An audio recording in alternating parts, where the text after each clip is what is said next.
Today, our topic is the Model 1 on queuing theory. In the previous video lecture, already we have discussed about the Kendall's notation for the queuing theory. And according to Kendall's notation, already we have described there are 4 type of model in the queuing theory. Now today we are just proceeding with the model 1. Now the model 1 says m/m/1 is to infinity FCFS. Now if we can remember the Kendall's notation, that is like that A/B/C is to D/E.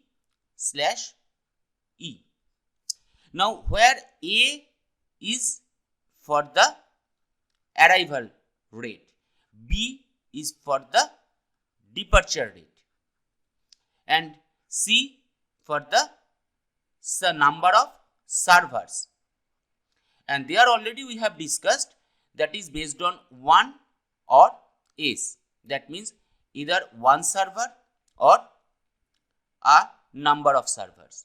D for the number of customers. That may be defined in the two way, that is infinity or capital N, and E for the service discipline. Now according to the model 1, already we can see that M is for A, another M that is for B, 1 that is for C, and infinity that is for D, and last one is E. That means the arrival distribution and the departure distribution both are following the Markovian process. The server must be single, that's why it is written as 1. The D infinity denotes the customers, number of customers must be infinite or infinite, and the E, that is the discipline, saying that the service discipline must be FCFS format, that means service first come first serve. So when we are in that type of notation, that means we are in the model 1 of the queuing theory. So when there must be any type of problem, we have to find out is that falling under the property of model 1 or not. Then we would proceed to solve the problem. So before we solve any type of problem, just here some symbols and formulas which are required to solve the model 1 type problem. Small n, that denotes the numbers of customers in the system. Remember, that is system. Lambda, that is known as the mean arrival rate. Once again you have to remember that is mean. So the number of arrivals per unit of time, that is known as lambda. Mu, that is known as mean service rate per busy server, that means the numbers of customers served per unit of time. So yet now small n, lambda, mu. Next one, that is known as rho, traffic intensity, that is particularly a ratio, and that is also a utilization factor. That means how many way or in that way the server is busy. So that is a utilization factor or a ratio, it has no unit. And rho is denoted by the formula lambda by mu, that means by the mean arrival rate upon mean service rate. Next one is known as LQ. LQ means the expected. Expected means that is from the expectation we know, that is known as average. number of customers in the queue. Remember that for that word queue or for term queue, that is written as Q as an index here. And the formula of LQ give us LS minus lambda by mu, that means LS by the traffic intensity. But if we can simplify the formula, that is becoming lambda upon mu into lambda upon mu minus lambda.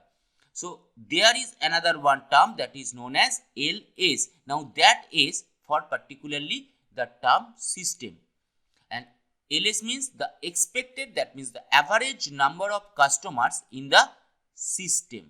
Already we have said that means waiting in the queue plus the being served customers. So LS has the formula lambda upon mu minus lambda.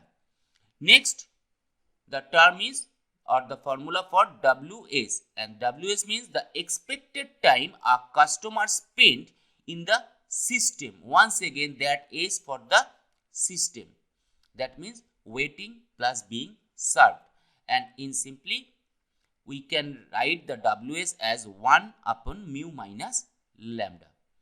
And here WQ, again Q for the term Q, expected waiting time per customer in the queue, that means the customers which are being served not in that term.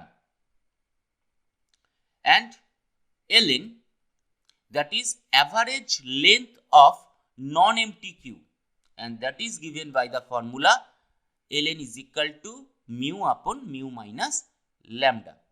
And finally the Wn, that one average waiting time in non-empty queue, or Wn is equal to 1 upon mu minus lambda. Finally, we have to remember that the probability of waiting time in the queue is greater than equal to t, small t, that is for the time. So those are the required formula for the model 1 to solve. So directly we are proceeding to a problem. The example statement says a self-service store has one cashier at its counter. 9 customers arrive on an average every 5 minutes, while the cashier can serve 10 customers in 5 minutes. Assuming Poisson distribution for the arrival rate and exponential distribution for service time. So let at the first we have to check that problem statement or the problem falls in the category of model 1 of the queuing theory or not. So according to the Kendall's notation, A slash B slash C is to D slash E. Let's check. As assuming Poisson distribution for arrival rate and exponential distribution for service time, that means the arrival distribution and the departure distribution following the Markovian process, that means M slash M.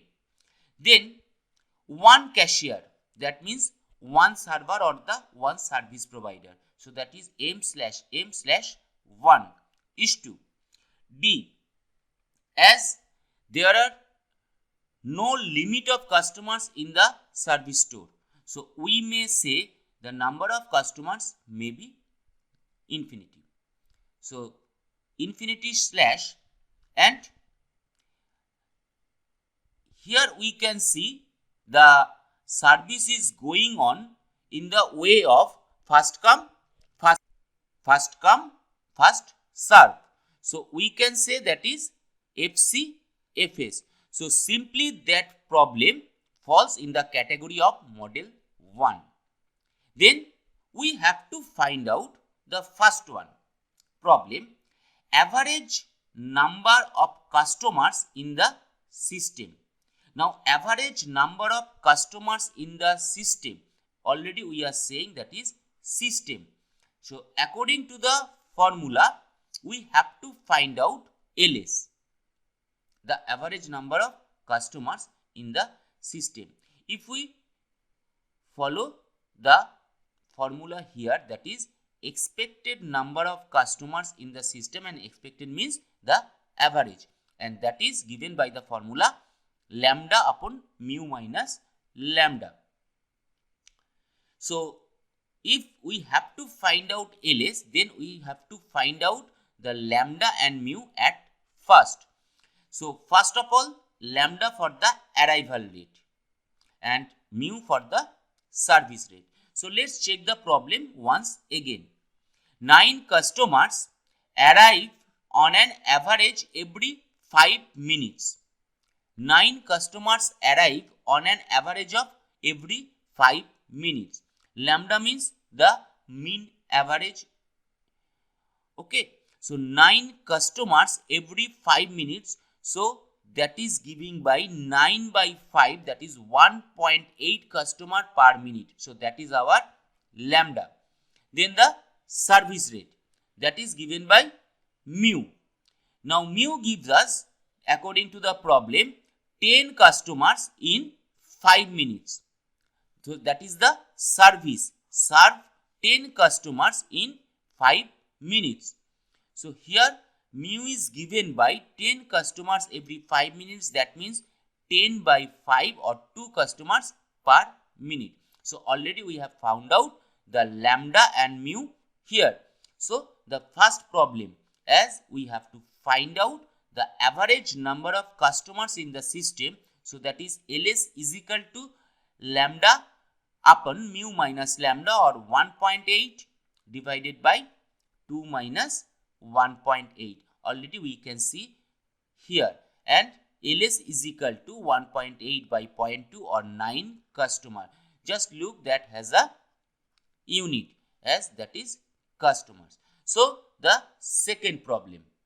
The second problem asks average number of customers in the queue.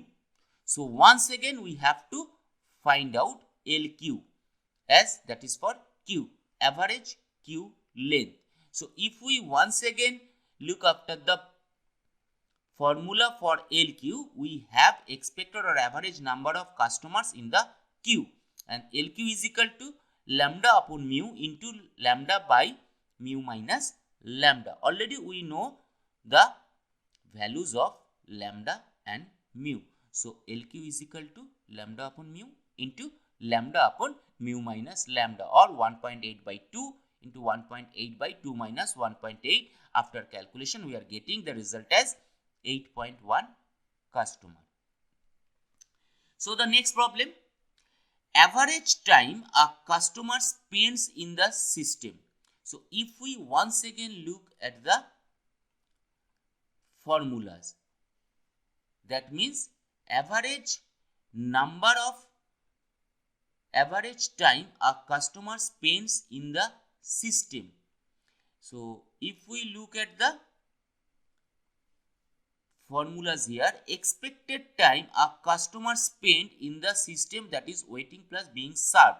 So that is WS is for system, 1 upon mu minus lambda. So here we are getting simply, that is WS is equal to 1 minus mu minus lambda, or 1 by 2 minus 1.8 is equal to 1 by 0.2 or 5 minutes.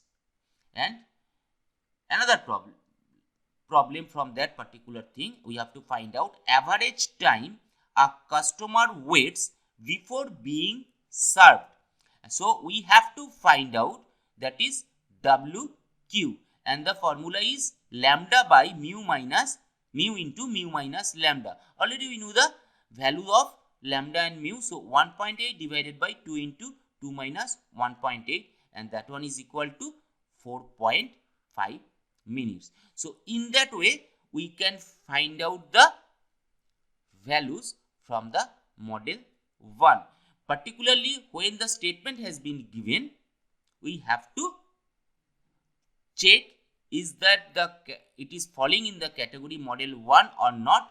Then if it is falling in the model 1, then just follow the formulas to find out or calculate the results. In the next video, we will discuss with another problem of the queuing theory model 1.